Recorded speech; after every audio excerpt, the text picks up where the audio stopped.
हाँ जी, बिल्कुल जी क्लियर है जी, आवाज आपकी आप। आवाज क्लियर है। जी जी सर, आवाज़ क्लियर है। ओके।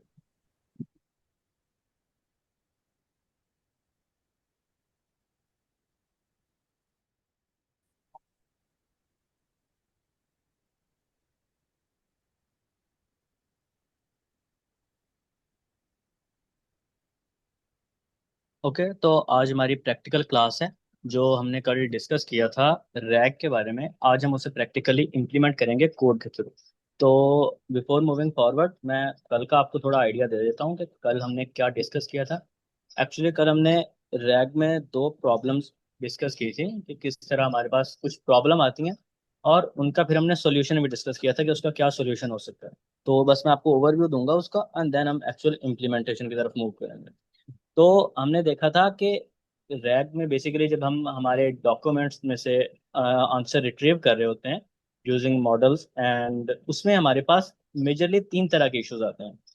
या तो यूजर की क्वेरी बहुत एम्बिवियस होती है, एम्बिवियस मतलब वो बहुत कंफ्यूजिंग होती है, एक्चुअल क्लियर मीनिंग उसका डिफाइन नहीं होता, जिस वजह से जब मॉडल उसमें से टेक्स्ट को रिट्रीव करता है, चंक्स रिट्रीव करता है, तो वो एक्यूरेट चंक्स नहीं होते, तो रॉन्ग चंक्स हम रिट्रीव कर लेते हैं।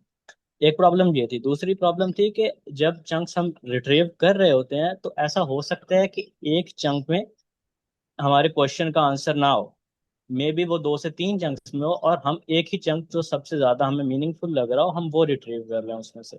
तो उस केस में भी जब हम एलएलएम से या मॉडल से आंसर लेंगे तो वो भी क्लियर नहीं होगा, वो आंसर भी रॉन्ग होगा, उसमें हेलुसिनेशन होगी, या इवन मॉडल आंसर ही नहीं करेगा हमें उसका।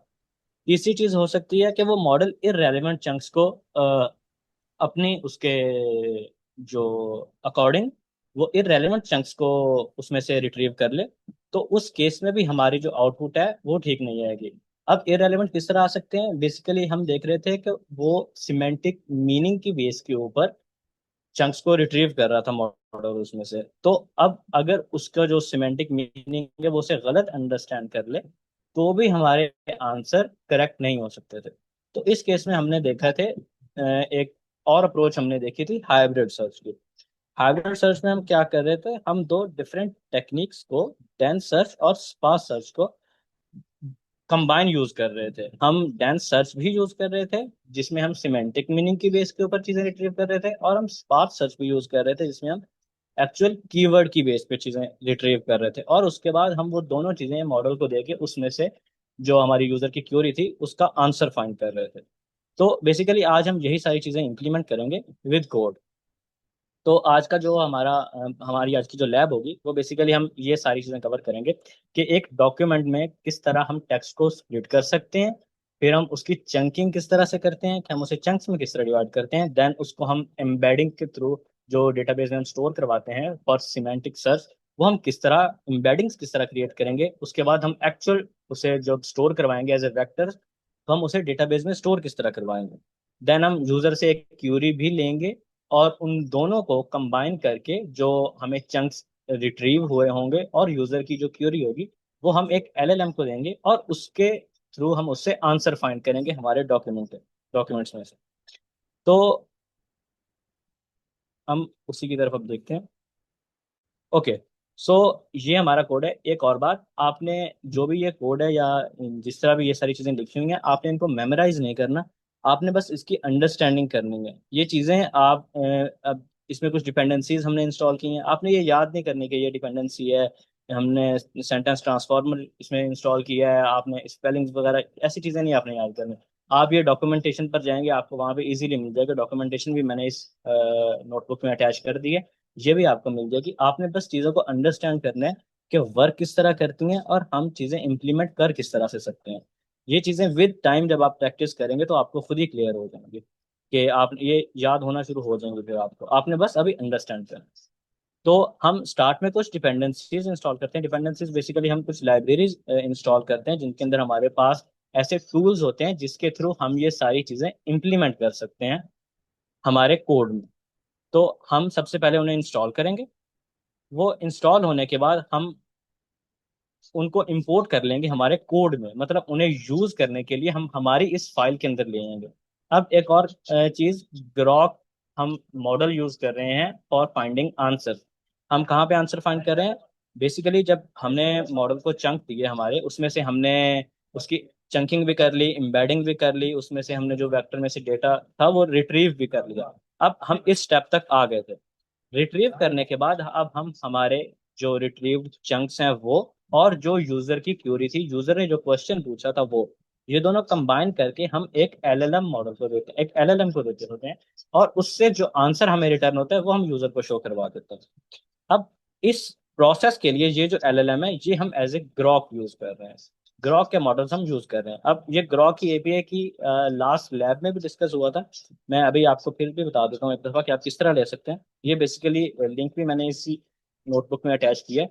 आप इस लिंक के ऊपर जाएंगे, console.grok.com/keys। अब यहाँ पे आपने अपनी की एक क्रिएट कर लेनी है। ये क्रिएट एपीआई की, आप इस पर क्लिक करेंगे, आप इसका कोई भी नेम दे सकते हैं, और उसके बाद आप इसे वेरीफाई करेंगे यहाँ पे, एंड देन आप इसे सबमिट करेंगे तो आपकी एक की क्रिएट हो जाएगी। सो बेसिकली ये की हमें एक वे प्रोवाइड करती है टू क्यूरी या उस मॉडल से क्वेश्चन करने के लिए, जिस तरह हम करते हैं क्वेश्चन मॉडल से। तो उसके थ्रू हमें एक गेटवे प्रोवाइड करती है ये एपीआई की, कि आप मॉडल को एक्सेस कर सकते हो। ये की क्रिएट करने के बाद आपने बस यहाँ पे, ये जब नोटबुक आपको शेयर होगी तो उसमें ये की अटैच नहीं होगी। ये वाली की आपने इसे अपनी की के साथ रिप्लेस कर देना है, जो भी की आप जनरेट करें। तो अब हम स्टार्ट करते हैं एक्चुअल हमारे टास्क से। तो यहाँ से हम देखते हैं। ओके, ये हमारा फर्स्ट पार्ट है। ये अब मैंने एक टेम्परेरी डॉक्यूमेंट्स हमने लिए हैं यहाँ पे। तो जब एक्चुअल वर्क हमारा चल रहा होता है या हम रियल वर्ल्ड एप्लीकेशंस बिल्ड कर रहे होते हैं तो हम इस तरह से डॉक्यूमेंट नहीं लेते। ये बस आपको अंडरस्टैंड करवाने के लिए हमने टेम्परेरी यहाँ पे लिए हैं। हम पीडीएफ फाइल्स या जो डॉक्स फाइल्स होती हैं वो अपलोड करते होते हैं मॉडल पे। उनके उनसे हम टेक्स्ट को एक्सट्रैक्ट करते हैं और उसके बाद हम उनके ऊपर प्रोसेसिंग स्टार्ट करते हैं। तो ये बस आज की प्रैक्टिस लैब के लिए हमने यहाँ पे ऐसा किया है कि हम एक डेटा क्रिएट कर रहे हैं और इस डेटा में से हम मॉडल से क्वेश्चन करें। अब यहाँ पे हमने उन जो भी हमारे डॉक्यूमेंट्स थे उनको लैंग चेन फॉर्मेट में कन्वर्ट कर दिया है। अब वो क्या चीज़ होता है, हम जब देखें यहाँ से हमने जितना भी डेटा एक्सट्रैक्ट किया। अब बेसिकली इस दफ़ा जो हमारे पास डेटा था, जितना भी था, ये सारा डेटा एक ही फॉर्म में था, मतलब हमारे पास टेक्स्ट के फॉर्म में सारी चीज़ें अवेलेबल थी। बट रियल वर्ल्ड सिनेरियोज में ऐसा नहीं होता। हमारे पास कुछ डेटा पीडीएफ्स में होता है, कुछ टेक्स्ट फाइल्स में होता है, कुछ इवन हमारे पास स्कैन्ड डॉक्यूमेंट्स होते हैं, कुछ हमारे पास वर्ड फाइल्स होती हैं। तो मल्टीपल जगह से हम डॉक्यूमेंट्स लेते हैं। वो सारे डॉक्यूमेंट्स जितने भी हम कलेक्ट करते हैं यूजर से, उन सब को हम टेक्स्ट के फॉर्म में उनसे डेटा एक्सट्रैक्ट करते हैं और उसके बाद हम उनके डॉक्यूमेंट्स बनाते हैं। अब ये जो एक डॉक्यूमेंट होता है ये दो चीजें कंटेन करता है। एक तो एक्चुअल जो कंटेंट होता है हमारा वो, कि आपके जो भी फाइल थी उसके अंदर जितना भी कंटेंट था वो सारा इसके अंदर होगा कंटेंट। और उसके साथ हमारे पास होता है मेटा डेटा, कि इस फाइल की इंफॉर्मेशन क्या है, इस फाइल का नेम क्या था, इस फाइल का साइज कितना था, या इसमें हमारे पास जो टोकन्स थे वो टोकन्स कितने थे। इस तरह की चीजें होती हैं। इस कंटेंट वाली ये जो फाइल है इसके रिलेटेड इसकी इंफॉर्मेशन हमारे पास मेटा डेटा में होती है। और जो एक्चुअल कंटेंट होता है हमारे पास वो कंटेंट के ब्लॉक्स में होता है। और ये एज ए होल हमारे पास एक डॉक्यूमेंट होता है। तो इस तरह हमने डॉक्यूमेंट क्रिएट कर लिए और उनका जो मेटा डेटा था हमने वो उन फाइल्स का नेम रख दिया। फॉर एग्जाम्पल, हमारे पास ये जो इतना एक डॉक्यूमेंट था उसका नेम हमने जो रखा वो हमने रखा डिसिप्लिनरी पॉलिसी, और उसके अंदर जो कंटेंट था वो हमारा ये सारा कंटेंट था। तो अब डॉक्यूमेंट्स हमारे क्रिएट हो गए हैं। अगर मैं आपको दिखाऊं तो हम इस डॉक को रन करेंगे एंड ये हमारे पास क्रिएट हो गया। हमने जो फर्स्ट डॉक्यूमेंट क्रिएट किया था उसका उसके अंदर जो फर्स्ट 200 कैरेक्टर्स थे हमने वो प्रिंट करवा के देख लिया। फर्स्ट डॉक्यूमेंट हमारा ये था लीव पॉलिसी वाला, और इसके जो फर्स्ट 200 कैरेक्टर थे, आई गेस यहाँ तक बनते हैं वो, तो हमने वो प्रिंट करवा के देख लिया और वो एक्चुअली में प्रिंट हो रहा है। तो मतलब हमारी सारी जो हमने डॉक्यूमेंट्स क्रिएट किए वो एक्चुअल में हो गए करिए। अब हम आते हैं चंकिंग वाले पार्ट। अब बेसिकली चंकिंग में हम क्या करते हैं, हम इसको चंक्स में डिवाइड कर देते हैं। हमारे पास जो जितना भी डेटा होता है, जो भी कंटेंट होता है वो सारा चंक्स के फॉर्म में डिवाइड हो जाता है। अभी ये हमारे पास एक कंप्लीट एक डॉक्यूमेंट है। बट हम अब इन सारे डॉक्यूमेंट्स को, जितने भी ये 5 से 6 डॉक्यूमेंट्स हैं, हम इन सबको कंबाइन करके उनको चंक्स में डिवाइड करेंगे। और उस चंक्स का हम एक साइज रखते होते हैं कि चंक का साइज कितना होता है। ये बेसिकली कैरेक्टर्स होते हैं। तो ये 300 चंक का साइज होगा। अब चंक ओवरलैपिंग हमने 50 कैरेक्टर्स की दी है। चंक ओवरलैपिंग क्या होती है? इमेजिन हमारे पास इस तरह से एक चंक, हमने हमारे पास कंटेंट था, ये कंप्लीट कंटेंट था एक। इसके अंदर हमने डिफरेंट चंक्स क्रिएट कर दिए। हमने एक चंक बनाया जो कि हमारा था 300 कैरेक्टर्स का। अब इसके अंदर ऐसा हो सकता है कि हमारे पास एक एक टॉपिक के ऊपर इस चंक में बात चल रही है, कोई भी टॉपिक वो हो सकता है। अब वो टॉपिक कंटिन्यू हो रहा है, बट अब हाँ, वो चंक का साइज एंड हो गया, वो 300 कैरेक्टर्स उसके रीच हो गए। तो अगर हम डायरेक्टली एक नया यहाँ से स्टार्ट करेंगे, तो अब उन दोनों में एक रिलेशन, एक वो होगी, कोहेरेंस होगी, वो खत्म हो जाएगी। वो दोनों डिफरेंट चंक्स बन जाएंगे। तो अगर मॉडल देख रहा होगा, यहाँ तक उसको जो इन्फॉर्मेशन मिल रही होगी वो एंड हो जाएगी, वो इसकी इन्फॉर्मेशन। तो वो सिर्फ इसी चंक को रिट्रीव करेगा। बट अब अभी हमने क्या किया कि हमने यहाँ पे एक ओवरलैप क्रिएट किया इस तरह से। सो बेसिकली इसके जो लास्ट 50 चंक्स होंगे, हमारे लास्ट 50 जो कैरेक्टर्स होंगे इस चंक के, वो हमारे दूसरे वाले चंक के साथ फर्स्ट 50 कैरेक्टर्स, उसके फर्स्ट 50 कैरेक्टर बन जाएंगे। उनमें ओवरलैपिंग हो रही होगी, वो उसके लास्ट 50 और जो सेकंड वाला चंक होगा उसके फर्स्ट 50 कैरेक्टर्स, वो दोनों सेम होंगे। ताकि जब मॉडल उस हम रिट्रीव कर रहे हो, तो अगर हमारा एक ही टॉपिक चल रहा है तो हम सेम उसको रिट्रीव कर पाए, दोनों चंक्स को हम रिट्रीव कर रहे हैं उसमें से। तो बेसिकली ये हमारे पास कॉन्सेप्ट होता है ओवरलैपिंग का, इस वजह से हम ओवरलैपिंग कर रहे होते हैं।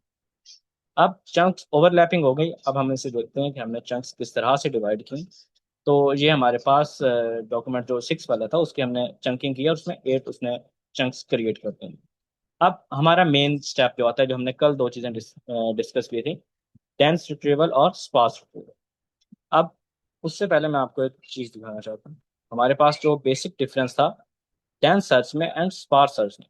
डेंस सर्च में हम क्या कर रहे होते हैं, हम जब यूजर से क्वेश्चन लेते हैं, या इवन हमारा जो पहले डॉक्यूमेंट होता है, हम उस डॉक्यूमेंट की एम्बेडिंग्स क्रिएट करते हैं। लाइक हमने यहाँ पे टेक्स्ट स्प्लिट किया, चंक किया, और उसके बाद हमने उसकी एम्बेडिंग्स क्रिएट कर दी। एम्बेडिंग्स बेसिकली वेक्टर्स होते हैं, नंबर्स के फॉर्म में हम एग्जाम्पल डेटा स्टोर करवाते हैं एम्बेडिंग। इस तरह से एम्बेडिंग्स में डेटा स्टोर होता है, यहाँ पे कोई भी नंबर होगा, और उसके बाद 3.4, और जो भी हमारे पास यूजर की तरफ से डेटा होता है, डॉक्यूमेंट्स होते हैं, हम उसको इस तरह वेक्टर्स की फॉर्म में, नंबर्स की फॉर्म में स्टोर करवाते हैं। अब एम्बेडिंग्स की फॉर्म में वो स्टोर हो गया, हमने उसके वेक्टर्स बनाए और उसको हमने वेक्टर डेटाबेस में स्टोर करवा दिया। अब उसके ऊपर हम सिमेंटिक सर्च या सिमिलैरिटी सर्च अप्लाई करते हैं, और उस बेस में हम करते हैं।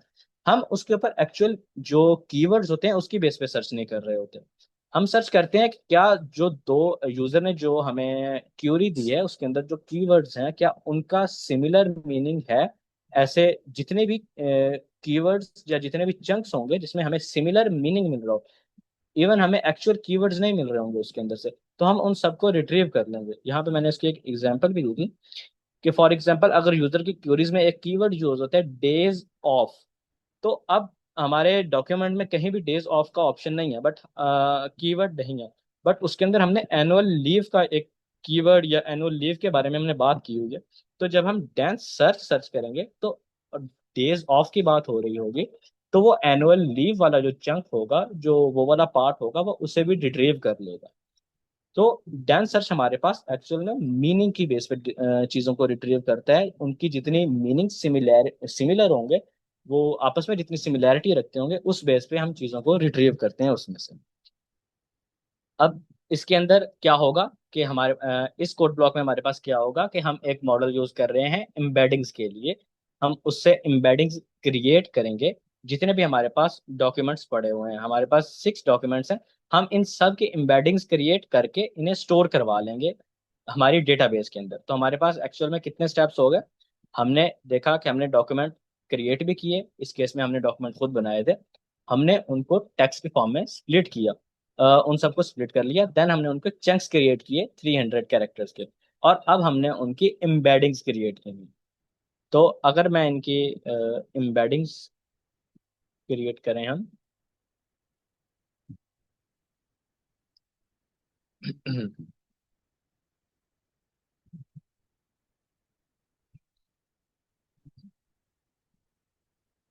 ओके, आई गेस ये थोड़ा टाइम लेगा। तो ये इसकी एम्बेडिंग्स क्रिएट हो रहे हैं, तब तक हम देखते हैं कि स्पार्स हमारे पास सर्च क्या आती है। हमने हमने डेंस सर्च देख लिया कि वो एक्चुअल मीनिंग या सिमिलर जितनी चीजें होती हैं उसकी बेस पे जज कर रही होती है, उसकी बेस पे हम कंटेंट को रिट्रीव कर रहे होते हैं। हमारे जितने भी चंक्स होते हैं उस बेस पे हम रिट्रीव करते हैं उन्हें।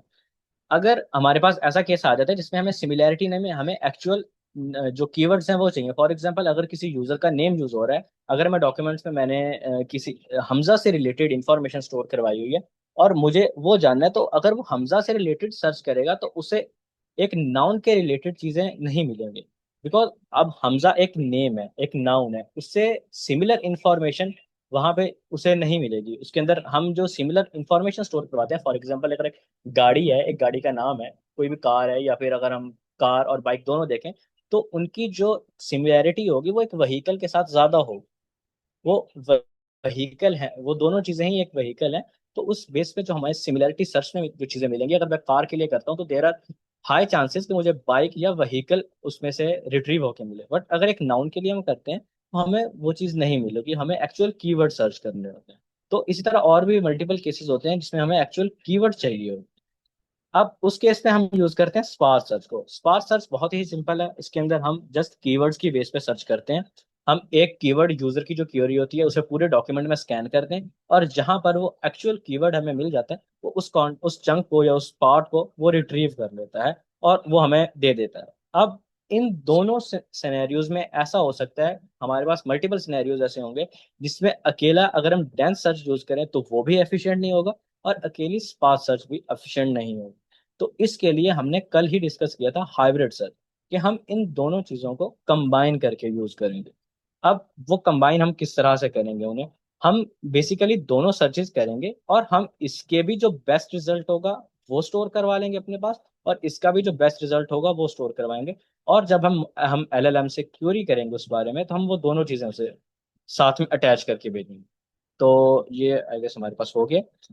तो ये उसका रिजल्ट था। हमने यहाँ पे उससे क्यूरी की थी how many days I can take off, और उसने सिमेंटिक सर्च की बेस पे, ये आपने याद रखना है कि हमारे जो उसके अंदर था हमने ये डेंस रिट्रीवल किया है तो इसने सिमिलर मीनिंग की बेस पे हमें आंसर जो फाइंड करके वो दिया है।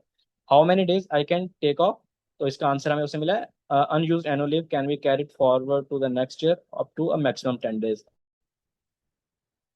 सर आपकी स्क्रीन शेयर नहीं हो रही है, मतलब अटकी हुई है।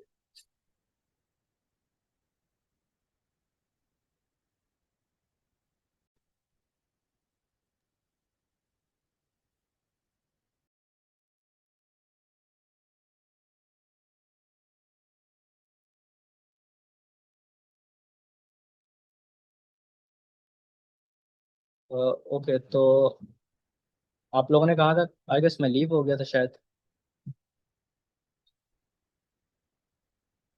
अभी स्क्रीन विजिबल है आपको? जी सर, स्क्रीन विजिबल है और आप डेंस सर्च और स्पार्स सर्च पे थे।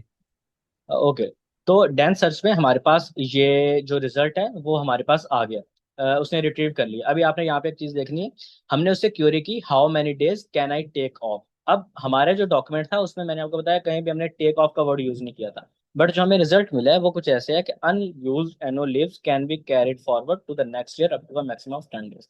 तो उसने खुद ही सिमिलर मीनिंग की बेस पे जज कर लिया कि जो टेक ऑफ है ये सिमिलर है एनुअल लीव के अकॉर्ड, एनुअल लीव से। तो उसने हमें ये वाला चंक रिट्रीव कर दिया, ऑल दो इसके अंदर बिल्कुल भी सिमिलर जो कीवर्ड्स है वो यूज नहीं है। जो टेक ऑफ था वो इस पूरे उसके जो रिट्रीव चंक आया है उसमें कहीं पर भी नहीं।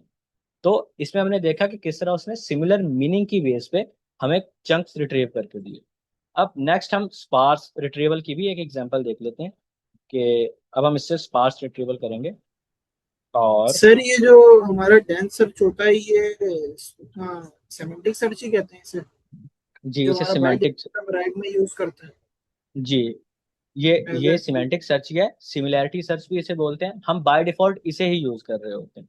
अब इसमें इशू ओके। यही आ जाता है कि अगर हमें कीवर्ड की बेस सर्च सर्च करना है तो वो हम नहीं कर पाए। ओके, तो ये हमारे पास स्पार्स रिट्रीवल का भी रिजल्ट आ गया। तो इसके ऊपर हमने क्यूरी की थी, सिर्फ एक कीवर्ड हमने सर्च किया था हमजा खान, तो उससे रिलेटेड जितने भी वो कीवर्ड यूज हो रहे थे उसमें टॉप रिजल्ट्स में ये हमजा खान जिनमें इंक्लूड था वो उसने हमें रिट्रीव करके दे दी। अब हम देखते हैं कि हम इन दोनों को किस तरह यूज कर सकते हैं।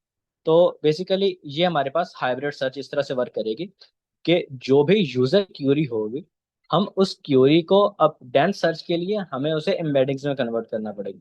तो हम सिर्फ डेंस सर्च के लिए उसे एम्बेडिंग्स में कन्वर्ट करेंगे, और जितना भी हमारे पास एम्बेडेड डेटा होगा यूजर की तरफ से गिवन, हम उसके ऊपर उसमें से सर्च करेंगे। इस पार्ट में मैं इस पार्ट को आपको बता रहा हूँ।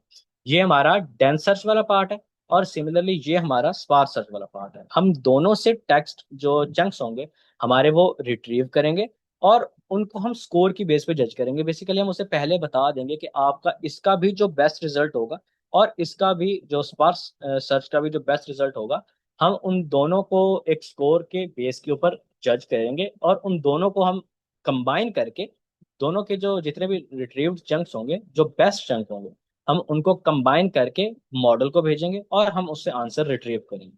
तो जो इस एग्जांपल में हमने किया है वो हम 50-50 दोनों को यूज कर रहे हैं। हम जो उसमें से आ रहे हैं चंक्स डेंस सर्च से, उसको भी हाफ उसके बेस्ट यूज करेंगे, और जो हमारे पास स्पार्स सर्च में आ रहे हैं उसके भी हम जो हाफ हाफ चंक हम उसके भी बेस्ट चंक्स यूज करेंगे। तो अब हम इन दोनों के ऊपर देखते हैं कि ये किस तरह वर्क करेगी। जैसे पहले ही रन में ओके। तो अब हमने इससे क्यूरी किया what is the salary range for Hamza's team. अब देखो इस चीज में हमारे पास सैलरी रेंज एक क्वेश्चन, एक हमारे पास क्वेश्चन है, और हमजाज टीम एक अलग है। ये दोनों चीजें हमारे डॉक्यूमेंट्स में दो डिफरेंट जगह पर दो डिफरेंट डॉक्यूमेंट्स में वो प्रेजेंट है। अब अगर हम सिंपली वो करते सिमेंटिक सर्च करते तो उसमें हमजाज टीम में भी वो सही तरह से अंडरस्टैंड ना कर पाता, तो हमें वो गलत आंसर दे सकता था। या फिर अगर हम सिर्फ स्पार्स सर्च करते तो उसे सैलरी रेंज का मीनिंग क्लियर नहीं होना था, तो इस वजह से हमें उसका आंसर नहीं मिलना था। तो अब हमने दोनों चीजें यूज की हैं, तो इसलिए हमें इसमें हमने दोनों के बेस्ट चंक रिट्रीव किए, और वो दोनों दे के जब मॉडल को हमने क्यूरी की तो हमें पूरी टीम की जो सैलरीज थी वो पता लग गई। जूनियर इंजीनियर की ये सैलरी है, सीनियर इंजीनियर की ये है, और इस तरह टीम लीड या मैनेजर उनकी ये सैलरी। तो बेसिकली हमने क्या देखा कि अगर हम सिमिलर सिर्फ सिंपल डेंस सर्च को अलोन यूज करते हैं तो भी हमारे पास कॉन्टेक्स्ट जो है वो सही ना होने के चांसेस हैं, और स्पार्स सर्च अगर अलोन यूज करते हैं तो भी हमारे पास चांसेस हैं कि हमें सही कंटेंट नहीं मिलेगा। तो हमने इसलिए दोनों को यूज किया। अब कल हमने सर एक और ये भी। जी जी। ये हमारा जो स्पार्क हाइब्रिड सर्च है बिल्ट इन है लाइक सेमेंटिक सर्च, या हमें इसको मैन्युअली कोड के थ्रू करना पड़ेगा? ये हम मैनुअली कोड के थ्रू करते हैं, बट इसमें जो हमारे पास मैंने आपको बताया हमने लाइब्रेरीज यूज की हैं, तो उसमें ये हमारे पास सारी चीजें डिफाइंड है। तो एक्चुअल में हाइब्रिड सर्च को सर मैं ये इम्प्लीमेंट करने पूछ के रहा हूँ लिए कि आपने, आपको ये दो लाइनें बस लिखनी। ओके सर, आपने दोनों को क्या नाम है dense retriever and BM25 retriever दोनों को कंबाइन कर दिया एक लिस्ट के अंदर। जी। ओके सर, ये हम्म। सैम्पल रिट्रीवर लाइब्रेरी क्या करती है, थोड़ा बता दें? कौन से? ये जी sample retriever, in sample okay. ये आपने, ये इसमें हमारे पास जो हाइब्रिड रिट्रीवर है ये हमारे पास डिफाइंड है। इसमें हम इसके थ्रू यूज कर सकते हैं। एक्चुअल में पता है ओके। क्या होता है, जब अगर हम इन लाइब्रेरीज को यूज नहीं करें तो हमारे पास बहुत सी चीजें हमें मैनुअली इंप्लीमेंट करनी पड़ती हैं। हाँ तो हमें मैं इन सर वही लाइब्रेरीज बात में वो पूछ रहा था। बिल्ट इन मिल जाता है, जी इसलिए जी, हम इन्हें ये यूज पूछ रहा करते था। हैं ताकि हमारी जो कोड की कॉम्प्लिकेशंस है वो थोड़ी कम हो। जी। ओके। ये तो इन अब हम सैम्पलर आगे मूव नाम है करते लाइब्रेरी हैं। का? सर हमारा लाइब्रेरी का नाम, हाइब्रिड सर्च भी हो गया। सर लाइब्रेरी का नाम इन सैम्पलर है? जी, आपकी आवाज कट गई। लाइब्रेरी का नाम इन सैम्पलर जी, है सर? इंसैम्बलर रिट्रीवर। ये ओ, आपको मैं फाइल भी शेयर कर दूंगा। जी जी। लाइब्रेरी का नाम इंसैम्बलर नहीं है, लाइब्रेरी में हमारे पास एक क्लास डिफाइंड है, उसका नाम है ensembler. Okay okay library sir. तो हम LangChain use. Okay okay sir. ये कोड नोटबुक भी आपके साथ शेयर हो जाएगी, आप लोग इसे देख सकते हैं। कोई फर्दर आपका क्वेश्चन हो तो आप वो भी नेक्स्ट क्लास में या नेक्स्ट लैब में डिस्कस कर सकते हैं। ओके। तो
ओके, तो अब हम देखते हैं साइटेशंस क्या होती हैं। फॉर एग्जांपल हमारे पास एक सिनेरियो है।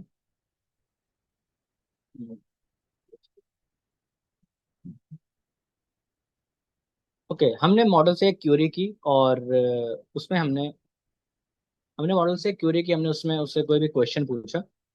अब उससे हमें उससे जो रेलेवेंट चंक्स थे या जो भी आंसर था वो हमें रिट्रीव करके बता दिया मॉडल ने। अब हम किस तरह ये जज कर सकते हैं कि जो हमारे पास रिट्रीव्ड आंसर आया है वो हमारे डॉक्यूमेंट्स में से ही आया है, मॉडल ने अपनी तरफ से उसमें से कोई चीज़ ऐड नहीं की। तो वो हम किस तरह से जज कर सकते हैं? अब उसके हमारे पास दो तरीके होते हैं। हम एक तो साइटेशंस यूज करते हैं। साइटेशंस ये होता है कि मॉडल को हम स्पेसिफिकली बताएंगे कि जो भी हमें कंटेंट वो रिजल्ट में प्रोवाइड करेगा, जो भी बेसिकली रिजल्ट आएगा, उस रिजल्ट के साथ वो हमें बताएगा कि ये उसने किस डॉक्यूमेंट में से या किस फाइल में से रिट्रीव किया है। फाइल नेम या कोई भी डेटा उस फाइल से रिलेटेड, हम बेसिकली फाइल नेम या डॉक्यूमेंट का नेम जो है वो उससे इंस्ट्रक्शंस में लिखते होते हैं। तो जो भी रिजल्ट आएगा उसमें वो हमें बताएगा कि ये किस फाइल में से रिजल्ट रिट्रीव हुआ है। अब इस बेस पे हम जज कर सकते हैं कि जो भी हमारा कंटेंट आया है वो हमारी इस फाइल में से आया है। या अगर हमने जज ना भी करना हो, हमने वैसे ही हमारी फाइल्स के अंदर सर्च करना हो कि ये इंफॉर्मेशन किस फाइल में पड़ी है, तो भी हम इस तरीके को यूज कर सकते हैं। इसे हम कहते हैं साइटेशंस। तो साइटेशन में बेसिकली क्या होता है कि हमारे पास जो मॉडल होता है वो हमें रिटर्न करता है सोर्स भी हमारे उस आंसर के साथ। हम इसे दो तरह से यूज कर सकते हैं। जो भी हमारे चंक्स रिट्रीव्स होते हैं उसके साथ हम उनको मॉडल को जब भेज रहे होते हैं, लार्ज लैंग्वेज मॉडल को, तो हम उससे साथ इंस्ट्रक्शंस में लिख के भेजते हैं कि हमें इसके सोर्सेज भी लिस्ट करने हैं। तो ये हमने एक प्रॉम्प्ट लिखी है इसमें, जो हम मॉडल को भेजेंगे हमारे रिट्रीव्ड चंक के साथ। मतलब साइटेशन से पहले तक हमारा ये वाला पार्ट कंप्लीट हो चुका होता है। जब हम साइटेशन या बात कर रहे होते हैं एलएलएम को भेजने की, तो उससे पहले तक हमने चंक्स रिट्रीव कर लिए होते हैं। ये हमारा पार्ट यहाँ तक कंप्लीट हो गया होता है। अब हमारे पास रेलिवेंट चंक्स हैं, अब भले वो हमने हाइब्रिड सर्च से यूज एक्सट्रैक्ट किए हैं या फिर हमने वो सिर्फ डेंस सर्च से किए हैं या सिर्फ स्पार्स सर्च से, जो भी केस हमने यूज किया हमारे पास चंक्स रेलिवेंट आ गए हैं। अब उन चंक्स को जज करने के लिए उन चंक्स के जो हमें सोर्सेज हैं, उस जो चंक्स के लिए जो हमें आंसर मिलेगा वो किस डॉक्यूमेंट में आया है, ये जानने के लिए हम साइटेशन यूज करते हैं। तो वो हम सिर्फ जो मॉडल होता है उसे इंस्ट्रक्शन में लिख के भेजते हैं।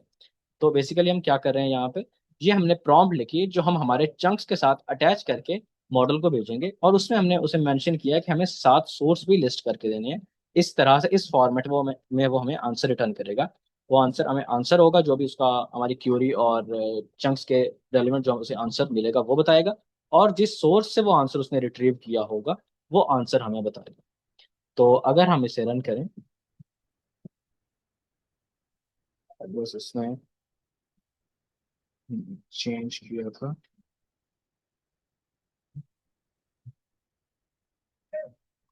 साइट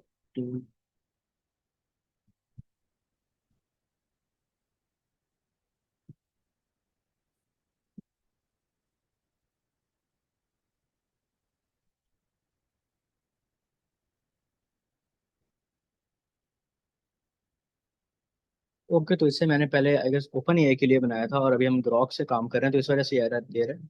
तो बेसिकली जब हम इसमें इस तरह से वो करते होते हैं, क्यूरी करते हैं मॉडल से, तो हमें वो साथ सोर्सेज भी लिस्ट करता है। ये मैं आपको करेक्ट करके इसका जो सिंटेक्स होगा ग्रॉक के अकॉर्डिंग वो आपके साथ ये फाइल शेयर कर दूंगा, आप लोग इसे चेक कर लीजिएगा। अभी अगर हम करेंगे तो हमें टाइम लग जाएगा काफी। तो ये मैं आपके साथ करेक्ट करके भेज दूंगा। तो बेसिकली जो हमें आंसर रिटर्न होगा इस कोड के थ्रू साइटेशंस में, वो इस फॉर्मेट में होगा कि हमारा जो रिजल्ट होगा, आंसर होगा, वो आंसर में आएगा, और यहाँ पर मॉडल ने हमें सोर्सेज में वो फाइल्स मेंशन हो गई, लाइक वो वैलिड पॉलिसी वाला हमारा एक डॉक्यूमेंट था, या इस तरह जिस भी डॉक्यूमेंट से उसने वो किया होगा रिट्रीव, वो हमें डॉक्यूमेंट की उस डॉक्यूमेंट का या उस फाइल का नेम बता देगा। सर एक अब दफे से कोड थोड़ा एक्सप्लेन कर देंगे आप? मतलब जी किस मैं तरह कोड से भी हमने explain- साइटेशंस को साइटेशन टेक्निक को ओके, ये हम यहाँ पे पहले प्रॉम्प्ट लिख रहे हैं। ये देखें, इस तरह से हमारे पास एक्चुअल में प्रॉम्प्ट है। हमारे पास ये लिखा होगा answer the following using the context below, और इसमें हम कॉन्टेक्स्ट यहाँ पे ऐड करेंगे। अब कॉन्टेक्स्ट वो चंक्स हैं जो हमने रिट्रीव की।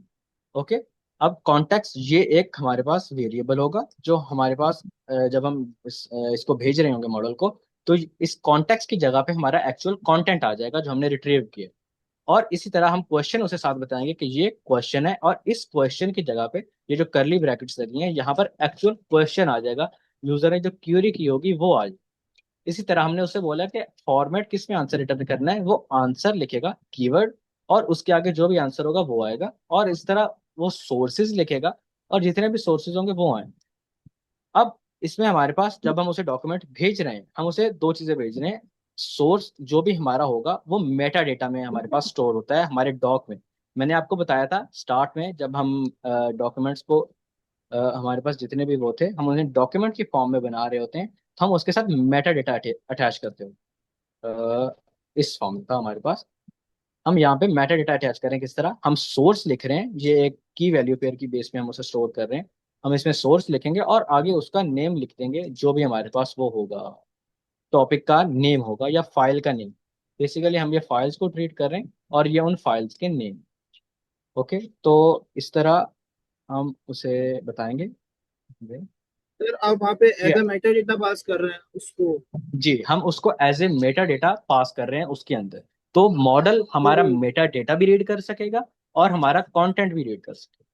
तो वो उस बेस पे हमें रिटर्न जब करेगा तो वो मेटा डेटा ही हमें रिटर्न कर देगा कि आपका ये वाला जो आंसर है वो इस मेटा डेटा से आया है, और उसी मेटा डेटा में हमारे पास फाइल का नेम है। ओके।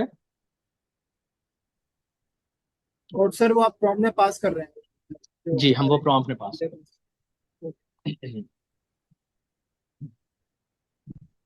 ओके, सो हमारे पास रैक मेमोरी का कॉन्सेप्ट है। इससे पहले मैं आपके साथ डिस्कस करूंगा रैगेस का कॉन्सेप्ट। ओके, जिस तरह हम साइटेशन में, अब साइटेशन के हमारे पास मैंने आपको दो यूजेस बताए। एक तो अगर हमने सोर्स जानना है कि सोर्स क्या है, क्या वो वैलिड है, उसके लिए भी हम यूज कर सकते हैं। दूसरा, अगर हमें हमारे डॉक्यूमेंट्स में से ये जानना है कि कौन सा हमारी जो इन्फॉर्मेशन है वो किस डॉक्यूमेंट में पड़ी है, तो वो भी हम जज कर सकते हैं। बट अगर हम इसे इस वे से देखें कि हमारा जो कॉन्टेंट आया है हम इसे जज करने की बेस पे अगर देखें तो वो किस फाइल में से आया है, अगर हम सिर्फ नाम की बेस पे जब जज करेंगे तो आई गेस वो इतना एक्यूरेट नहीं होगा। बिकॉज हमारी उस फाइल में से आ सकता है बट मे भी मॉडल ने उसके अंदर कुछ चीजें एडिशनल ऐड कर दी, तो ये इतना क्लियरली उस चीज को हमें नहीं बताता। इसके लिए हम यूज करते हैं रैगेस का कॉन्सेप्ट। रैगेस बेसिकली होता है रैग असेसमेंट सूट। इसमें हमारे पास चार चीजें हम आंसर ले रहे होते हैं। जो हमारे पास जनरेटेड कंटेंट होता है, अब ये किस स्टेप पे आता है, जब हमने चंकिंग भी कर ली, रिट्रीवल भी कर लिया, हमने मॉडल से आंसर ले भी लिया, अब हम उसको जज करने के लिए उसके ऊपर ये अप्लाई करते होते हैं। इसमें हमारे पास बेसिकली चार चीजें आंसर हो रही होती हैं कि जो हमारे पास आंसर आया है क्या वो हमारे डॉक्स में से ही आया है, हमने कितने यूजफुल चंक्स रिट्रीव किए, कि हमारा जो कंटेंट था हमने उसके लिए कितने चंक्स रिट्रीव किए और उसमें से यूजफुल कितने थे जिनके अंदर एक्चुअल आंसर था। ये तो नहीं हो रहा कहीं मॉडल हमारा बहुत ज्यादा जो चंक्स हैं उनको ही रिट्रीव कर रहा है और उसमें से हमारा आंसर सिर्फ कुछ चंक्स में, दो से तीन चंक्स में है, और बाकी सारे एक्स्ट्रा उसने रिट्रीव कर लिए हैं। या फिर हम ये जज कर रहे होते हैं कि हमने जितने इंपॉर्टेंट चंक्स थे क्या वो सारे रिट्रीव किए हैं, मॉडल ने कोई मिस तो नहीं कर दिया उस उनमें से चंक्स। क्या ऐसा तो नहीं हुआ कि जिन चंक्स में एक्चुअल में हमारा आंसर था वो उसने मिस कर दिया और उसने कोई और ही चंक्स रिट्रीव कर लिए। और लास्ट चीज हम ये जज करते हैं कि जो हमारा आंसर था क्वेश्चन से वो कितना रेलिवेंट है। हमने एग्जैक्ट जिस चीज के बारे में क्वेश्चन किया है क्या मॉडल ने हमें उसी चीज के बारे में आंसर बताया है, कहीं उसने और चीजें उसमें तो नहीं कर दी, एडिशनल इंफॉर्मेशन अपनी तरफ से तो नहीं ऐड कर दी, या फिर उसने जो इंफॉर्मेशन कंप्लीट थी हमें इनकम्प्लीट इंफॉर्मेशन तो नहीं दे दी। तो बेसिकली ये चीजें हम असेस कर रहे होते हैं हमारे रैगर्स।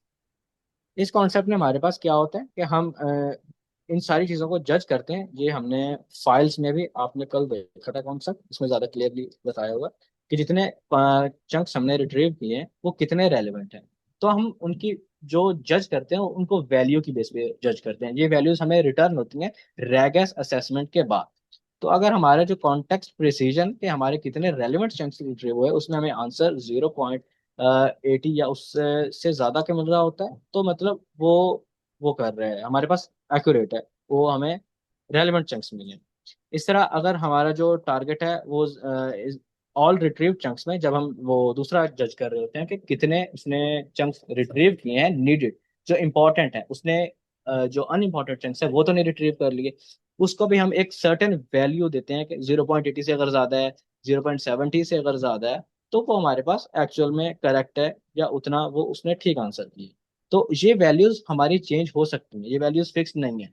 ये सिनेरियो टू सिनेरियो या जो हमारे पास जितने प्रॉब्लम्स होती हैं उसके अकॉर्डिंग वेरी करता है कि हम कितना एक्यूरेट या कितना प्रिसाइज जाना चाहते हैं, या कितनी हम उसमें जो वो है कंफ्यूजन है वो हम बेयर कर सकते हैं उसके अंदर। तो ये फिक्स नहीं होती वैल्यूज, बट हम यूजुअली इतनी ही वैल्यूज 0.80 0.70 तक यूज करते होते हैं इन चीज़ों को जज करने के लिए।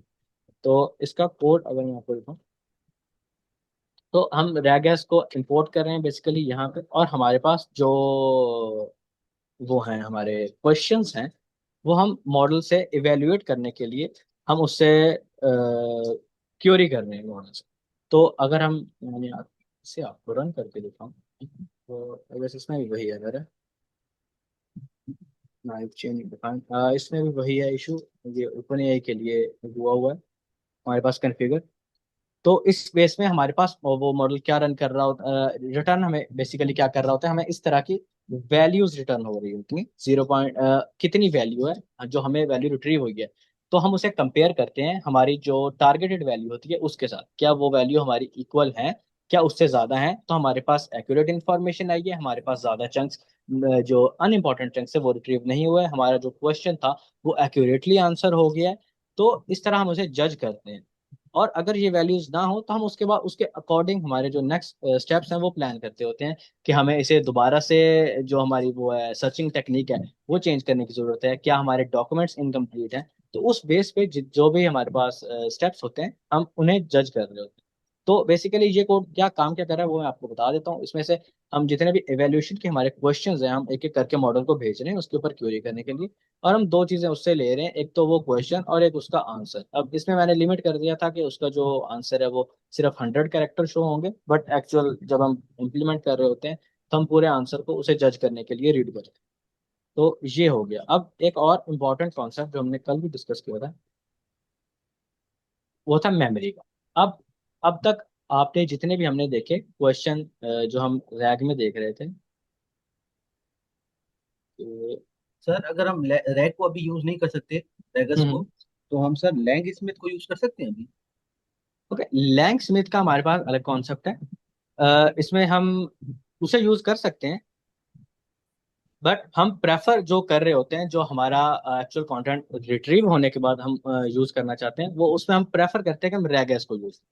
आप लैंगस्मिथ भी यूज कर सकते हैं, बट लैंगस्मिथ आपको मैंने इसलिए नहीं करके दिखाया बिकॉज हमें वो सेटअप करना पड़ना था, और उसको आपको जब आपने उसकी प्रैक्टिस वगैरह भी करनी थी तो आपको उसकी एपीआई की यूज और इस तरह वो सारी चीजें सेटअप करनी पड़ती हैं। ये चीजें जो अभी हम आपको बता रहे हैं ये आपको इस तरह पीसीज में शो हो रही होंगी कि आपने पहले रैग बेसिक पढ़ा, फिर अब आपको एडवांस रैग हम पढ़ रहे हैं। तो दो अलग अलग चीजें हो रही हैं, बट विद टाइम हमारे जो नेक्स्ट मॉड्यूल्स हैं, जो नेक्स्ट लैब्स हैं, हम उनके अंदर प्रॉपर एक इम्प्लीमेंट करके फुल प्रोडक्ट भी बनाएंगे। जब हम फास्ट एपीआई पढ़ेंगे उसे डिप्लॉय करने के लिए, तो हम एक रैग बेस्ड प्रोजेक्ट करेंगे। उसमें जब ये सारी चीजें आपस में कनेक्ट होंगी तब हम देखेंगे कि हमें किस तरह यूज करना है, हम बैगेस को यूज करेंगे या हम लैंगस्मिथ को यूज करेंगे या हम दोनों को यूज करेंगे उसके।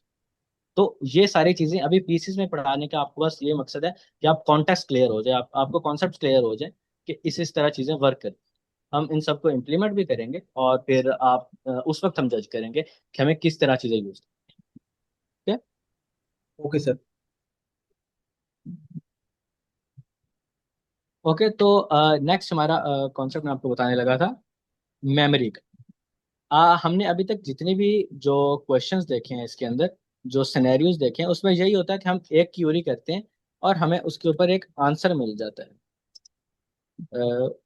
जो भी क्वेरी होती है उसके अकॉर्डिंग हमें उसके लिए एक आंसर मिल जाता है। बट ये होता है कि अगर मैं उससे दोबारा क्वेरी करूं उस मॉडल से हमारे प्रीवियस आंसर के अकॉर्डिंग, तो उसे नहीं पता होगा। फॉर एग्जांपल अगर मैं उससे मॉडल से पूछता हूँ कि किस पर्सन के बारे में हमारे डॉक्स में इंफॉर्मेशन है, तो वो मे भी हमें बता दे कि हमजा खान के बारे में इसमें लिखा हुआ है या फिर जिस पर्सन के बारे में भी लिखा होगा।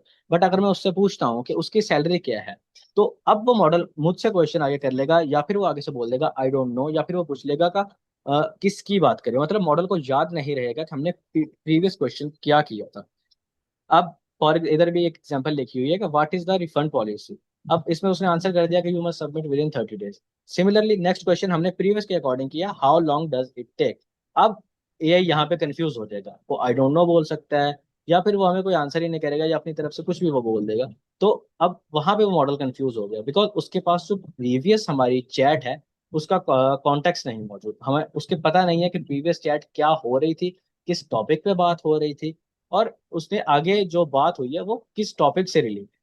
तो इसको फिक्स करने के लिए हम मेमोरी का कॉन्सेप्ट यूज करते हैं। अब बेसिकली मेमोरी में हम किस तरह वर्क करते हैं, हम हमारी जो भी प्रीवियस क्यूरीज हुई होती हैं हम उनको भी मॉडल को भेजते हैं। हमने यहाँ पे देखा था कि जब हम सेंड कर रहे होते हैं मॉडल को, हम यहाँ पे इस तरह से चीजें भेजते हैं।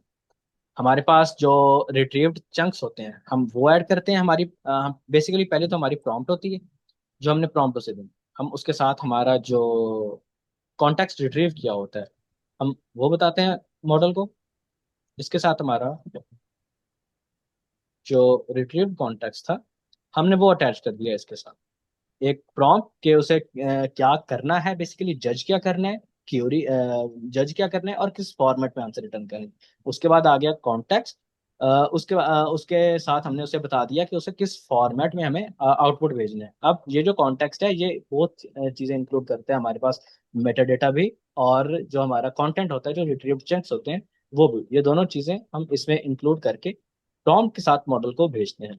अब अब हम थर्ड चीज नेक्स्ट क्या करेंगे, हम मॉडल को हमारी जो प्रीवियस चैट हुई होती है जो हमने यूजर ने क्यूरीज की होती है हम वो भी अटैच करते हैं फॉर कॉन्टेक्स्ट, ताकि उसे पता चल सके कि क्या क्या बात अब तक हुई है, किस टॉपिक पे बात हो रही थी, और उसे जो नेक्स्ट क्यूरी पूछी है वो किस टॉपिक से रेलेवेंट है। तो अब हम इस तरह करेंगे कि हम जो हमारी प्रॉम्प्ट होगी उसके साथ हम चंक्स को या जो हमारा कंटेंट होगा उसके साथ साथ हम प्रीवियस जितने भी मैसेजेस या जो हमारी क्यूरीज के आंसर्स, क्वेश्चन एंड आंसर्स दोनों अटैच करके एक क्यूरी बना के हम मॉडल को भेजेंगे और उसके अकॉर्डिंग अब वो हमें आंसर करेगा। तो इस तरह से हम इम्प्लीमेंट करते हैं मेमोरी का एक कॉन्सेप्ट। दफा दोबारा रिपीट कर दिएगा। जी। तो देखें हमारे पास ना पहले प्रॉब्लम क्या थी, आप पहले प्रॉब्लम को अंडरस्टैंड करें। हमारे पास पहले था कि हमने मॉडल से एक क्यूरी की, मैंने किसी चीज के बारे में उससे पूछा, उसने मुझे उसका आंसर दे दिया। अब अगर मैं दोबारा उसी चीज के बारे में एक नया क्वेश्चन पूछूंगा तो मॉडल को पता नहीं होगा। इमेजिन हमने उससे क्वेश्चन किया वही एक पर्सन के बारे में कि इस डॉक्यूमेंट में किस पर्सन से के बारे में बात हो रही है, उसने हमें बता दिया हमजा खान के बारे में। अब मैं उससे मॉडल से पूछता हूँ कि इसकी सैलरी कितनी है या वो किस टीम में काम करता है। तो अब मॉडल कंफ्यूज होगा कि मैं किसकी बात कर रहा हूँ, उसके अंदर जो किसी में टीम की बात कर रहा हूँ, मैं किस पर्सन की बात कर रहा हूँ, बिकॉज मैंने उसका नाम नहीं लिया, मैंने हमजा खान स्पेसिफिकली मेंशन नहीं किया। तो अब मॉडल कंफ्यूज हो जाएगा, उसके पास हमारे प्रीवियस मैसेजेस जो हैं उनकी मेमोरी नहीं होती। आपने अगर चैट जीपीटी यूज किया है तो आपको पता होगा कि जब हम एक हर क्वेश्चन के बाद नेक्स्ट क्वेश्चन करते हैं तो उसे प्रीवियस का कॉन्टेक्स्ट पता होता है। तो वो इसी तरह से होता है, उसे पता होता है। बट हमारे अभी तक जितना भी हमने रैग इम्प्लीमेंट किया है उसके अंदर हमने देखा है कि हमारे पास उसका कॉन्टेक्स्ट नहीं होता मॉडल। तो इस चीज को इम्प्लीमेंट करने के लिए हम मेमोरी यूज करते हैं, मेमोरी का कॉन्सेप्ट यूज करते हैं। अब मेमोरी का कॉन्सेप्ट वर्क किस तरह से करता है, किस तरह हमारा मॉडल याद रखेगा कि हमने पिछली जो बात उससे की थी वो क्या बात थी या वो किस टॉपिक पे थी। तो हमने देखा था कि हम जब मॉडल को क्यूरी भेज रहे होते हैं, क्यूरी सेंड कर रहे होते हैं, तो हम एक प्रॉम्प्ट लिखते हैं कि कि इसके साथ मैंने एक कॉन्टेक्स्ट अटैच किया है, उसमें मेटा डेटा भी है, और इसके अकॉर्डिंग इस कॉन्टेक्स्ट में से आंसर कर दो, और अगर आंसर नहीं है इसके अंदर तो आई डोंट नो या फिर इस तरह बता दो कुछ। तो वो एक प्रॉम्प्ट हो गया, हम प्रॉम्प्ट लिखेंगे। प्रॉम्प्ट के साथ हमारे जो एक्सट्रैक्टेड चंक्स होंगे हम वो साथ मेंशन करते होते हैं। ये काम अब तक हमने किया था, हम एक्सट्रैक्टेड चंक्स और प्रॉम्प्ट भेज रहे थे मॉडल को। अब इस चंक्स के साथ हमारा यहाँ पे मेटा डेटा भी साथ ही होता है। तो ये काम इतना हमारे पास हो रहा था अब तक, हमारी प्रॉम्प्ट और ये वाला काम। बट अब हमने इसमें एडिशनल चीज ऐड करनी है मेमोरी के लिए। अब मेमोरी के लिए हम क्या उसमें ऐड करेंगे, हिस्ट्री। हमारी जितनी भी चैट हुई है, जिस जो यूजर ने क्यूरीज पूछी थी और उसके अकॉर्डिंग हमें जो आंसर मिला था, हम वो सारी क्यूरीज और उनके आंसर्स अटैच करके एज ए हिस्ट्री या एज ए मेमोरी उस प्रॉम्प्ट में अटैच करके मॉडल को भेजेंगे। तो अब मॉडल के पास क्या क्या चीजें जाएंगी, एक प्रॉम्प्ट होगी, एक्सट्रैक्टेड चंक्स मेटाडेटा उस फाइल का, वो दोनों चीज़ें होंगी और हिस्ट्री भी उसके पास होगी। तो अब मॉडल को पता होगा कि मैंने लास्ट क्वेश्चन उससे क्या पूछा था और ये किस टॉपिक के ऊपर बात चल रही है। तो अब वो मॉडल हमें ज़्यादा एक्यूरेटली आंसर कर पाएगा अगर मैं उसे एक क्लियर क्वेश्चन नहीं भी पूछता तो। सर फिर इस तरह से तो अच्छा तो कॉन्टेक्स्ट सर विंडो। यहाँ पर जी सर। हमारे ऊपर जो एक्सपेक्टेड चंक होंगे, जो हमारे चंक्स जी जी। होंगे, वो हमारी जो करंट क्वेरी होगी। फॉर एग्जांपल मैंने इससे पूछा कि मेरा नाम, फॉर एग्जांपल कोई भी मैंने फर्स्ट प्रॉम्प्ट पूछी, फर्स्ट आंसर क्वेश्चन करा, उसने रिस्पॉन्स दिया। फिर दूसरा हम्म मैंने उस पहले ही क्वेश्चन से रिलेटेड उससे पूछा। तो वो जो ये जो एक्सपेक्टेड चंक्स हैं, ये जो दूसरा क्वेश्चन होगा उसकी बेसिस पर जो रिट्रीव हुए हुए चंक होंगे वो होंगे ना ये। आपकी आवाज़ डिस्ट्रैक्ट हो गई एंड में। सर हमने उससे क्वेश्चन किया। जी जी। Sir wait. देखें ये ना इस तरह हो रहा होता सर है। मेरा क्वेश्चन, सर सॉरी हम्म सर, मेरा क्वेश्चन ये था कि देखें, बेसिकली हमारा हमने पहला क्वेश्चन पूछा रैक सिस्टम से, उसने रिस्पॉन्स कर दिया। और दूसरा हम्म आके जब हमने उससे क्वेश्चन पूछा, तो ये जो रिट्रीव चंक्स हैं, ये एक्सट्रैक्टिव चंक्स हैं हमारे पास मेटा डेटा, ये दूसरे क्वेश्चन की बेसिस पे जो रिट्रीव हुए हैं, ये वो वाले चंक्स होंगे या फिर ये प्रीवियस जो चंक्स होंगे वो होंगे? नहीं नहीं, ये हमारे दूसरे क्यूरी के अकॉर्डिंग जो होंगे वो चंक्स होंगे। Okay okay. और इसके साथ सिर्फ हिस्ट्री हम अटैच करेंगे प्रीवियस क्यूरी की, ताकि उसे बस पता ओके हो कि प्रीवियस ये क्वेश्चन हुआ था। ओके, सब सेम रहेगा, बस वो हम यहाँ पे हिस्ट्री ऐड कर देंगे। हिस्ट्री ऐड कर देंगे। Okay okay. अच्छा सर, ये हिस्ट्री जो हम ऐड करते हैं, जी। ये हिस्ट्री हम ये इस तरह से तो ये बढ़ती चली जाएगी, और ये फिर क्या हम समराइज फॉर्म में ऐड करते हैं या एग्जैक्टली exactly. यही बात मैंने आगे डिस्कस करनी थी। ये हिस्ट्री अब देखें, हमारे पास एक दो तीन मैसेजेस होंगे तो हिस्ट्री कम होगी, हम साथ भेज सकते हैं। बट अगर ज़्यादा हो जाएगी तो हमारे पास कॉन्टेक्स्ट विंडो फुल हो सकती है, या फिर मॉडल इतनी ज़्यादा को रीड ही नहीं करेगा हिस्ट्री को। तो फिर हम उसे कॉम्पैक्ट करते होते हैं, बेसिकली हम उसे समराइज करते होते हैं। हम वो हिस्ट्री जो होती है, अब एक इसमें लिमिट सेट की होती है हमने कि 15 क्यूरीज के बाद या 20 क्यूरीज के बाद वो सारी जो हमारी हिस्ट्री है वो कॉम्पैक्ट होगी, समराइज होगी, और फिर वो आगे चलेगी। तो इसलिए जब आप इवन चैट जीपीटी से भी बात करते हैं तो आपने पहले 10-15 मैसेजेस में उसके पास सारा कॉन्टेक्स्ट होता है। बट जब हम आगे बहुत ज़्यादा मैसेज कर लेते हैं, इमेजिन आपने 50 से 60 क्यूरीज कर ली, अब अगर आप फर्स्ट वाले 2-3-4 मैसेजेस की बात करेंगे तो वो एक्यूरेट आंसर नहीं कर पाएगा। उसके पास कॉन्टेक्स्ट होगा कि ये बातें हुई थी चैट में, बट वो मे भी कुछ रॉन्ग आंसर करे। वो इसीलिए होता है क्योंकि हम उसकी जो हिस्ट्री होती है उसे कॉम्पैक्ट कर देते होते हैं। Okay okay. सर। तो इसी तरह हमने यहाँ पे जो प्रॉम्प्ट है, इसको रीराइट करवाने के लिए, अब अगर ये वर्क करे तो इसमें जो अब हमने प्रॉम्प्ट लिखी है कि हमने चैट हिस्ट्री का भी इसे साथ बताया है कि ये चैट हिस्ट्री थी इस तरह, इसके इसके अकॉर्डिंग एक फॉलो अप क्वेश्चन है और उसको इसने आंसर करना है जो हमारी हिस्ट्री थी उसको कॉन्टेक्स्ट में लेते हुए। अच्छा सर, तो ये हिस्ट्री जो है, ये जी हिस्ट्री जी। कहाँ सेव होगी? ये डीबी में सेव होगी या कैशे में सेव होगी या फिर डिस्क में?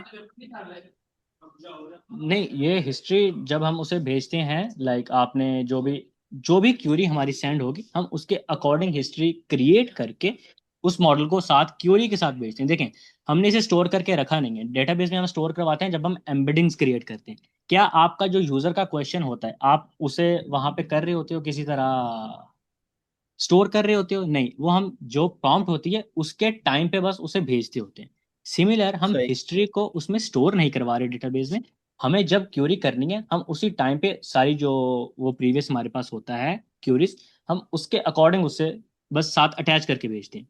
डेटाबेस में हम अटैच मीन्स आप करवाते हैं हमारी शॉर्ट टर्म एम्बेडिंग। मेमोरी की बात कर रहे हैं, आई थिंक। जी जी। Exactly exactly। सर फिर ये कैशे में सेव होगी ना? जी जी, ये कैशे में ही सेव होगी उसमें। ओके। मीन्स वो टेम्परेरी डेटाबेस में हम होगी नहीं। जब तक वो। जी वो टेम हमारी चैट चल रही होगी तब तक वो करेगा। ओके। तो इस तरह हमारा ये मेमोरी का कॉन्सेप्ट वर्क करता है। तो मेमोरी का बेसिक आपने बस ये याद रखना है कि जो मेमोरी हमारे पास वर्क कर रही होती है उसमें हम साथ हिस्ट्री अटैच करके भेज रहे होते हैं। ये नहीं है कि इसमें कुछ मॉडल के पास डेटाबेस का या ऐसा कुछ एक्सेस है कि वो प्रीवियस चीज़ें रीड कर रहा है, या हमारे इवन जो एलएलएम है उसके पास एक्सेस है। एलएलएम के पास हमारे कोई एक्सेस नहीं होता मेमोरी का। ये मेमोरी जो हमारी हिस्ट्री होती है ये हम साथ ही भेज रहे होते हैं हमारे प्रॉम्प्ट के साथ, ताकि बस उसे कॉन्टेक्स्ट रहे। एलएलएम के पास हमारी जो पर्सनल चैट होती है इसका एक्सेस, पर्सनल जो हिस्ट्री होती है इसका एक्सेस नहीं होता। Okay sir. सर इसका ओके। कोड। हाँ, कोड, ये जो फाइल है ये मैं आपके साथ ग्रॉक के अकॉर्डिंग करके चेंज करके इसको, ताकि ये रन कर रही हो सही तरह से, कर दूंगा। आप इसे, हाँ, आप लोग इसे वो कर लीजिएगा, प्रैक्टिस कर लीजिएगा। आपका इसमें कोई फर्दर क्वेश्चन हो तो वो आप नेक्स्ट लैब में भी डिस्कस कर सकते हैं, हम उसमें डिस्कस कर लेंगे। और आई गेस हमारे रैक के कॉन्सेप्ट इसी वीक तक थे। नेक्स्ट हम और हमारे कॉन्सेप्ट स्टार्ट होंगे, फिर उसके बाद हमने डिप्लॉयमेंट वाले फेज में भी जाने, तो वो जिस तरह भी होगा हम डिस्कस करेंगे। बाकी जितनी भी चीज़ें इसमें यूज़ होंगी, डॉक्यूमेंटेशन का भी मैंने लिंक दे दिया, अगर आपने वो रीड करना है कि ये चीज़ें किस तरह काम करती हैं। अगेन, आपने मेमोराइज नहीं करनी ये चीज़ें, आपने बस जो कॉन्सेप्ट्स हैं उनकी अंडरस्टैंडिंग करनी है कि इस तरह ये चीज़ें वर्क करती हैं। कोड ये आप कॉपी सर पेस्ट भी कर सकते हैं, वहाँ से ये सारी डिपेंडेंसीज रिजॉल्व होती हैं। जी जी। सर यहाँ पे हम लैंगचन की जो बिल्ट इन मेमोरीज हैं, लाइक हम्म वो memory buffer, like multiple kinds of built in memories हैं, जो हम्म, मतलब हमारे कॉन्टेक्स्ट विंडो इश्यूज आते हैं उसको रिजॉल्व करती हैं, तो हम उनको यहाँ यूज नहीं कर सकते, लाइक जो हम कर नॉर्मल सकते चाइल्ड हैं। कोड होता है। जी, हम लेकिन उन्हें भी यूज कर सकते हैं। आपके इधर जो हमारा अभी तक हमने जो किया था स्टडी, इसीलिए वो कवर नहीं करवाया आपको, कि अभी हमने ये बेसिक चीजें कवर करनी थी। तो हम वो भी यूज कर सकते हैं सर अगर हम आपको उनका यहाँ कॉन्सेप्ट पर है। जो है, तो हम यहाँ हम्म। पर जो है वो हम मैनुअली जो है हिस्ट्री पास कर रहे हैं, अपने जी, प्रॉम्प्ट के अंदर जो इंजेक्ट कर रहे प्रॉम्प्ट के हैं। अंदर ओके इंजेक्ट सर, कर दो। तो सर यहाँ पे अगर कॉन्टेक्स्ट का इशू नहीं आ सकता है यहाँ पे अगर। मैंने बताया ना कि कॉन्टेक्स्ट का इशू आएगा तो हम उसे कॉम्पैक्ट करेंगे, उस हिस्ट्री को। तो अब वो अगर ज्यादा, इमेजिन हमारे पास हिस्ट्री पड़ी है 15 क्यूरीज की, तो वो 15 को कॉम्पैक्ट करके हमारे पास जो समरी बनेगी वो अटैच करके भेजेगा। वो हम बिल्ट इन मेमोरीज के थ्रू भी कर सकते हैं आई थिंक सर। वो हम बिल्ट इन मेमोरी में भी कर सकते हैं, उनमें भी ये फीचर होते हैं। ओके, तो आज का इतना ही था हमारा सेशन। आपका कोई क्वेश्चन हो तो आप नेक्स्ट भी कर सकते हैं, कोड भी ओके। आपके साथ शेयर हो जाएगा। एंड आज के लिए इतना ही था।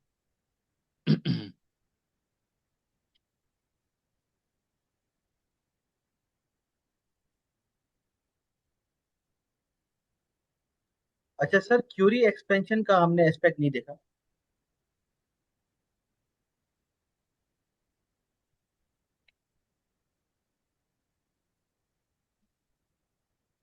जी सर। हेलो।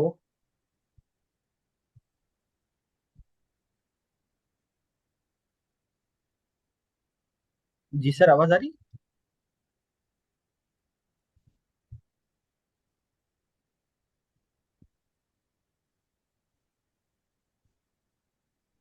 हेलो।